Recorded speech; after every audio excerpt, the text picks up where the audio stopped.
Nous continuons avec notre série de vidéos. Nous continuons avec notre série de vidéos. Et j'aimerais aujourd'hui qu'on continue toujours sur la puissance de l'hérédité de ton sang dans ta vie. Nous avons commencé déjà à parler de l'histoire de Timothée. La dernière fois, on a compris comment la généalogie, notre généalogie n'est qu'une conséquence des choses vécues des ancêtres vers nous, positives ou négatives. Et vous verrez que l'influence du négatif prendra toujours le dessus. Quelqu'un va me dire, mais si on a hérité, par exemple, euh, on a hérité des mauvaises choses, il y a aussi des bonnes choses. Le problème, c'est que dans certaines familles, pour certaines cultures, la majorité de ce que nos parents, nos grands-pères nous ont laissé étaient des choses négatives. Donc, ces choses-là prendront le dessus sur nous. Je donne un exemple d'une autre famille, par exemple. Vous verrez que la moitié des choses qu'ils ont vécues, leurs parents, leurs grands-parents en tout cas ont vécu, c'était des choses intéressantes. Et on verra que la majorité de vos amis ont un héritage d'un appartement, d'un yacht quelque part, d'un compte en banque. Mais nous, je parle surtout de nous, Africains, vous verrez que nous avons très souvent pas que des bonnes choses. Nous avons énormément des dettes spirituelles que nos parents ont contractées et qu'ils nous ont laissées à nous les enfants, en tout cas, ou à nous les petits-enfants, ou à nous les petits-petits-enfants, de payer ce prix. Et si personne n'intervient pour arrêter cette hémorragie, la chose va continuer. Et sachez qu'à chaque fois, si vous n'arrivez pas, vous, de votre côté, à couper cette hémorragie, vous laissez la charge à 3 générations qui viennent après. Parce que la Bible, on va le voir, le dit dans sa parole. Je vais vraiment essayer de parler. Il y a quelque chose, personnellement, dans ma vie à moi. Ça pourrait édifier quelqu'un. Dans notre famille, dans la famille en tout cas de ma mère, il n'y a aucun homme qui est resté dans le mariage. Je dis aucun. Ça veut dire les frères de ma mère, les cousins de ma mère. Si on vient, on doit rester ensemble sans se marier. Ou si on se marie, on doit divorcer. Ou si on essaie d'avoir une femme, on aura forcément une femme qui ne va pas s'entendre avec toute la famille ou qui va venir avec une influence négative dans la vie de l'homme. On commence à se dire, il y a quand même un problème.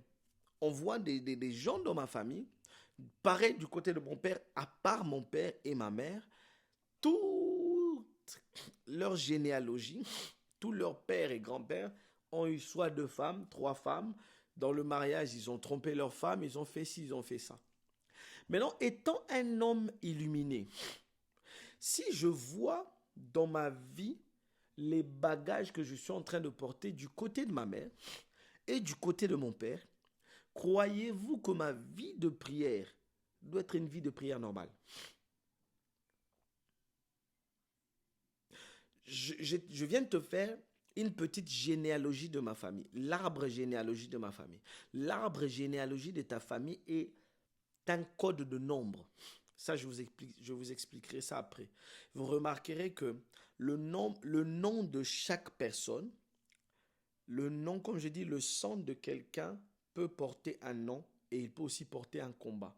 Le nom que nous portons, nous tous, ne sont que de codes dans le monde des esprits. Ça veut dire, quand on appelle Josh, en réalité, ce n'est pas le mot Josh qui est intéressant, c'est le nombre qui est déduit du nom Josh qui porte un poids dans le monde des esprits. C'est la raison pour laquelle vous verrez la marque de la bête est un nombre.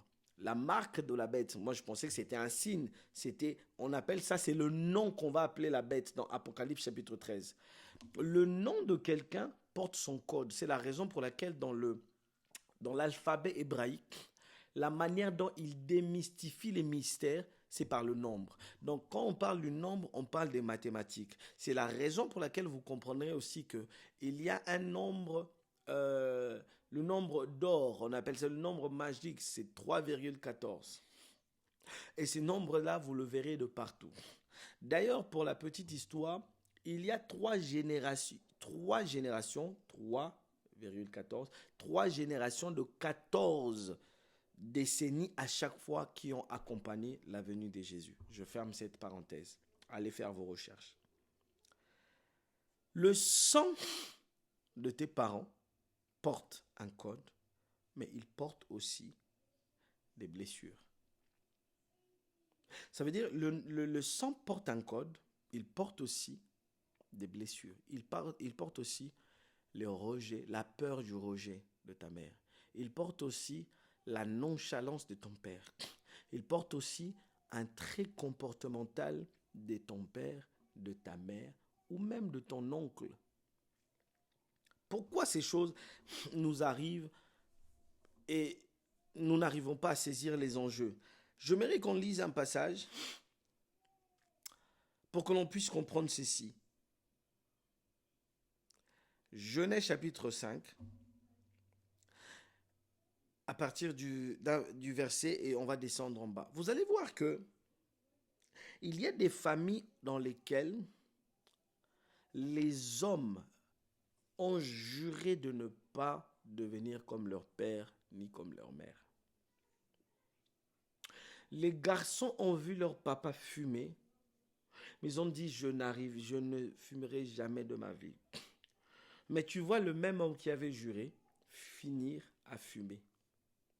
Tu te rends compte que quelle que soit la conscience des informations que tu vas accueillir ce soir, si tu n'as pas une puissance qui dépasse ton envie, qui dépasse cet esprit qui te pousse à faire ça, ces informations ne vont être que de l'ésotérisme. Mon frère, ma soeur, j'aimerais vraiment attirer ton attention pour que tu comprennes que, mon frère, tu as vraiment besoin de connaître la spiritualité. Ce n'est pas une question de chrétien ou pas chrétien, non. C'est une question de quelqu'un qui veut vivre dans la lumière. Ça veut dire dans le monde de la lumière. Dans le monde des esprits, les chrétiens n'existent pas. Dans le monde des esprits, il n'y a que des gens qui sont dans la lumière et qui ont une marque de Christ, et les autres qui sont dans les ténèbres, qui ont une marque de la bête. J'aimerais qu'on ne soit pas complaisant avec les choses de l'esprit. Vraiment. Il n'y a pas besoin de donner plusieurs.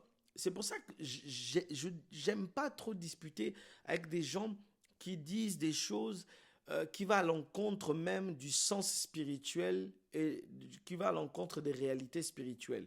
Par exemple, quelqu'un qui va dire que oui, mais moi Jésus m'a sauvé et tous les liens de la famille sont coupés. Mon frère, mais regarde ta vie.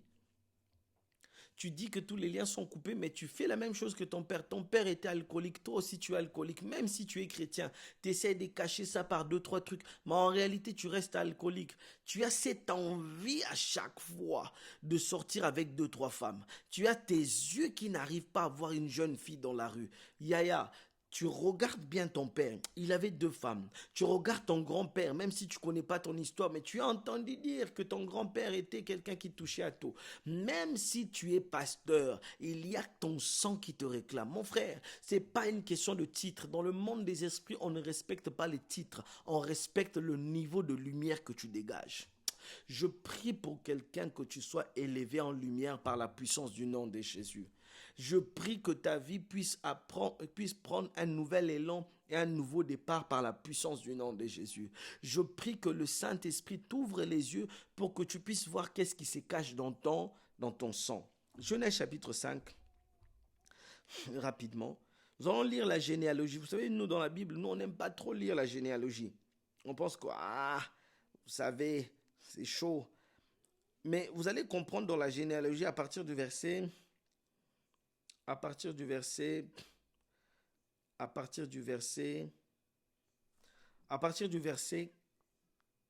8 déjà. Tous les jours des 7 furent de 912 ans, puis il mourut. Enoch, âgé de 90 ans, engendra Kénan. Enoch vécut après la naissance de Kénan 815 ans et il engendra des fils et des filles. Tous les jours de Enoch étaient de 915 ans. 915 ans. Et vous regarderez en haut que le 7, 815 ans et l'autre c'est 915 ans. On va encore aller plus loin. Kénan, âgé de 70 ans, engendra Malalaël. Kénan vécut après la naissance de Malalaël 804 ans et 840 ans et engendra des fils et des filles. Tous les jours de Kénan furent de 910 ans, puis il mourut. Malalaël, âgé de 75 ans. Remarque, le premier 70 ans, le deuxième 75 ans. Ils ne font qu'avoir des enfants dans la même tranche d'âge. Ça veut dire leur limite à eux, c'est qu'ils ne peuvent pas engendrer des enfants avant l'âge de 70 ans. Toutes ces personnes ici sont les ancêtres de Abraham et de Noé. Vous allez comprendre que on descend encore en bas. Engendra des fils et des filles. Kénan, donc 70 ans, et Jéred, âgé de 62 ans. Il vient d'avoir des enfants. Mais les trois premiers, tu remarques qu'ils avaient une généalogie, un instinct. Ils ne pouvaient pas passer l'âge des 60 ans et 70 ans. Ça veut dire qu'ils ne pouvaient pas avoir des enfants avant 70 ans. On va aller encore dans Genèse chapitre 12. Genèse chapitre 11. On va commencer à partir du verset 18. La Bible dit, Péleg, âgé de 30 ans, engendra Réu. Péleg vécut après la naissance de Réu 209 ans, et il engendra des fils et des filles. Toujours les généalogies. Réu, âgé de 32 ans, son père a eu l'enfant à l'âge de 30 ans. L'enfant Réu ne peut pas avoir des enfants avant la trentaine. Parce que c'est quelque chose qui est ancré déjà dans le sang de son père. Il dit, à l'âge de 32 ans, il engendra Sérug. Réu vécut après la naissance de Sérug 207 ans et il engendra des fils et des filles. Sérug, 3 générations, personne ne peut dépasser l'âge, personne ne peut avoir des enfants avant l'âge de 30 ans. Donc nous avons ici Péleg, nous avons Réu et nous avons Sérug. 3 générations. Yaya, ne t'inquiète pas. Tu peux faire beau des efforts, mais si tu ne coupes pas la lecture, si tu ne comprends pas la lecture et si tu ne viens pas imposer une nouvelle loi qui est supérieure à la loi de ton sang, celle de la loi du sang de Jésus, tu es un homme pauvre et tu es un homme malheureux. Tu es une femme malheureuse. Ma prière pour toi, c'est que tu puisses sortir de cette prison de l'ignorance. Ma prière, c'est pour toi, c'est que tu puisses sortir de cette prison satanique au nom de Jésus.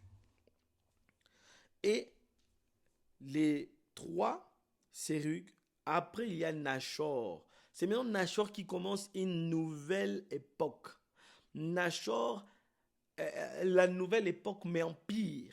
Eux, ils ne pouvaient pas avoir un enfant avant 30 ans. Nachor, lui, la Bible dit, Nachor, âgé de 29 ans, engendra Térak.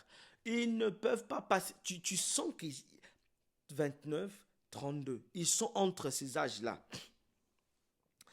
Et 70 ans, Nachor vécut après la naissance de Térak 119 ans. Et il engendra des fils et des filles. Térak, âgé de 70 ans. Térak, c'est le père de Abraham, de son frère Nachor et de Haran. Vous allez remarquer que quand Térak a eu Abraham, il l'a eu à l'âge de 70 ans. Et vous allez remarquer que Dieu appelle Abraham à partir de l'âge de 70 à 75.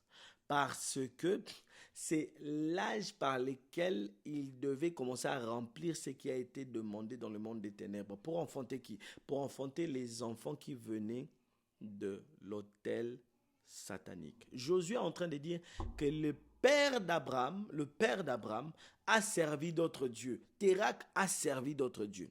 Mon frère, ma soeur, le sang que tu portes est plus vieux que toi. J'aimerais dire ceci. Avant de guérir quelque chose, tu dois le nommer. avant de racheter ta lignée, tu dois la connaître. J'aimerais que tu prennes un papier avec moi. J'aimerais que tu prennes un papier. Écris toutes les choses que tu remarques de pareil, négativement, dans la vie de tes frères, de toi, ou de tes frères ou de tes sœurs, mais toi, tu n'es pas encore dedans. Écris les choses qui sont répétitives.